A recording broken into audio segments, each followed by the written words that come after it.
Em 1511, Afonso de Albuquerque, um gênio militar do então Império Português, conquistou o Sultanato de Malaca. O Império Português, diferente do que muitos imaginam, tinha uma grande qualidade notável e única para aquele momento: a sua percepção geoestratégica.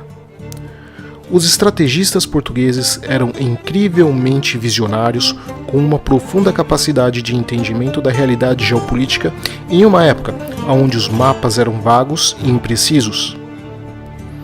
A conquista de Malaca não foi aleatória ou apenas parte de um processo de conquista cega. Longe disso, o Império Português era fraco demais para recorrer ao processo de conquista em larga escala, como veríamos em outros impérios na história. Ao invés disso, os portugueses precisavam ser precisos, efetivos e estratégicos. A conquista de Malaca, na verdade, era parte de um projeto geopolítico muito maior. Tão maior que, infelizmente para os portugueses, era grande demais até mesmo para o próprio Império Português. Essa conquista foi o início dos problemas navais chineses, que por milhares de anos tiveram apenas que se preocupar com ameaças que vinham do interior do continente asiático, mas que agora teria, pelos próximos 500 anos, que se preocupar com forças agressivas e hostis vindas do mar. Como sempre, o mundo muda muito para continuar do mesmo jeito. E tal como no passado, a China de hoje ainda vê o Estreito de Malaca como sendo o perigo para sua estabilidade territorial. No vídeo de hoje falaremos sobre o Estreito de Malaca e como ele pode definir a geopolítica mundial para o século XXI. Mas antes disso, não se esqueça de se inscrever no canal, ativar o sininho e compartilhar o vídeo com todo mundo que você conhece. Meu nome é Adriano Peta e esse é o Geopolítica Mundial.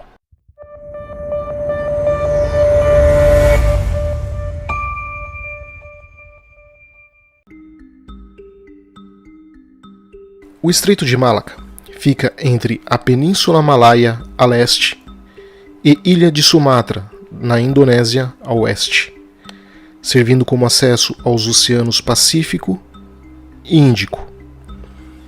Com um comprimento de 805 km e uma largura que varia entre 50 a 180 km, Malaca é o estreito mais movimentado do planeta, com mais de 80 mil navios cruzando a região por ano e correspondendo pelo fluxo de 20% de toda a economia global marítima.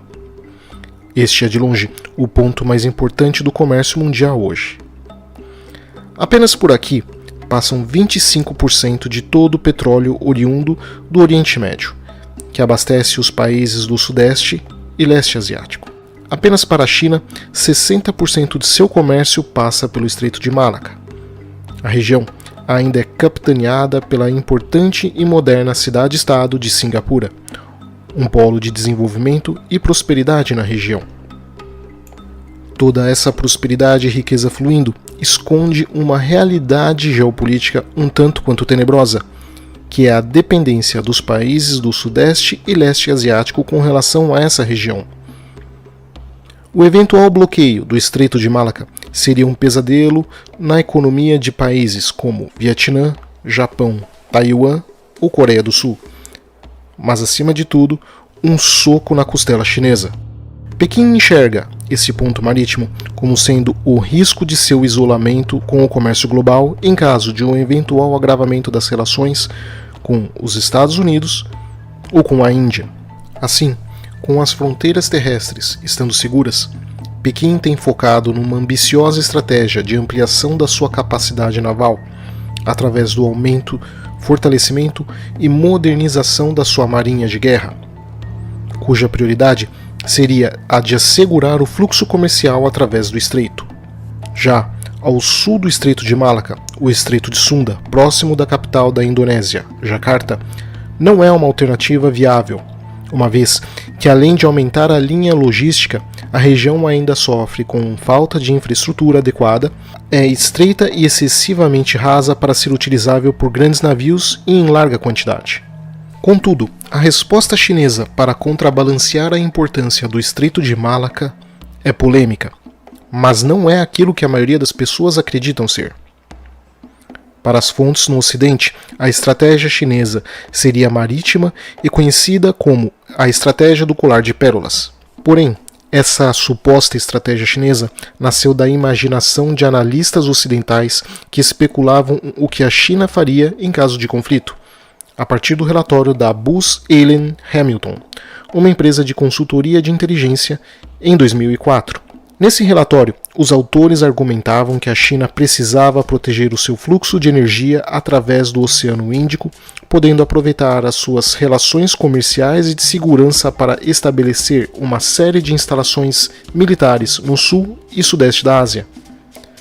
Assim, essa suposta estratégia do colar de pérolas chinesas, no longo prazo, consistiria na garantia sobre bases na ilha de Hainan e Woody, que ficam na própria China, na construção do canal de Kra, na Tailândia, e ainda com a construção de 2 bases navais chinesas em cooperação com o governo de Myanmar, a instalação de outra base militar no Sri Lanka e, por fim, uma última base em Gwadar, no sul do Paquistão. Mas será que essa seria o grande trunfo chinês para o Estreito de Malaca? Em resposta curta e direta, não. Como vimos em vídeos anteriores aqui no canal sobre a importância do Tibete e de Xinjiang, a estratégia chinesa por terra corre muito bem e com grande tranquilidade. Já a ampliação de suas atividades navais frequentemente enfrenta a hostilidade de países vizinhos, cuja força militar é bastante expressiva, como por exemplo o Japão e o Vietnã. A ampliação da área operacional chinesa a ponto de ir além dos mares do sul da China, por ora, não só aumentaria ainda mais a hostilidade e o sentimento anti-chinês na região, como ainda por cima, além de não garantir a segurança sobre Malaca, iria também sobrecarregar mais a marinha chinesa, com a marinha chinesa tendo que se preocupar com a defesa e manutenção dessas instalações em uma área bastante abrangente e hostil. Além do que, utilizar essas bases numa eventual guerra faria com que os países que hospedam essas instalações também se tornassem alvos em caso de conflito. Fato que a maioria dos países envolvidos não estariam nem um pouco dispostos a fazer por Pequim.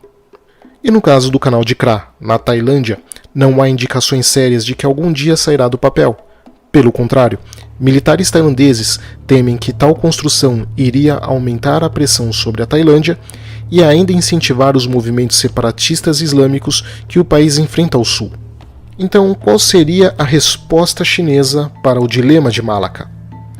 E olhando para as fontes chinesas, vemos que a estratégia em geral aponta para o fortalecimento do programa Rota da Seda por terra, passando pela Ásia Central, sul da Ásia e interior da Rússia.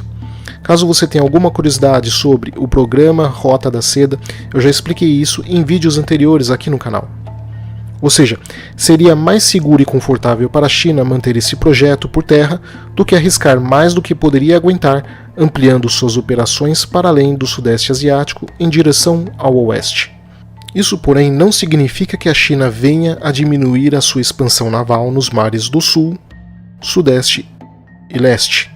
Pelo contrário, ao que tudo indica, ela irá aumentar ainda mais a sua capacidade nessa região, pressionando principalmente Taiwan. Além disso, há um outro problema que faz com que Pequim busque alternativas concretas ao Estreito de Malaca, que é a própria cidade de Singapura. Apesar de quase 75% da população de Singapura serem de origem chinesa, a maioria possui ressentimentos com o governo chinês, uma vez que grande parte da população é descendente de refugiados do regime comunista, fazendo com que as lideranças da cidade-estado tenham uma relação próxima com Taiwan, a pedra no sapato da China, inclusive com exercícios militares em conjunto, cooperação nas áreas de inteligência e troca de informações. Portanto, o dilema do Estreito de Malaca por ora é um soco na costela chinesa, mas que para evitar isso tem focado na ampliação do programa Rota da Seda por terra e não no aumento das suas operações navais na região, preferindo utilizar a sua frota naval na proteção de sua longa costa, que poderia ficar vulnerável a ataques a partir da Coreia do Sul, Japão, Taiwan, Filipinas e principalmente Guam. Não se esqueça de comentar, curtir e compartilhar o vídeo com seus amigos. Abraço a todos e até a próxima.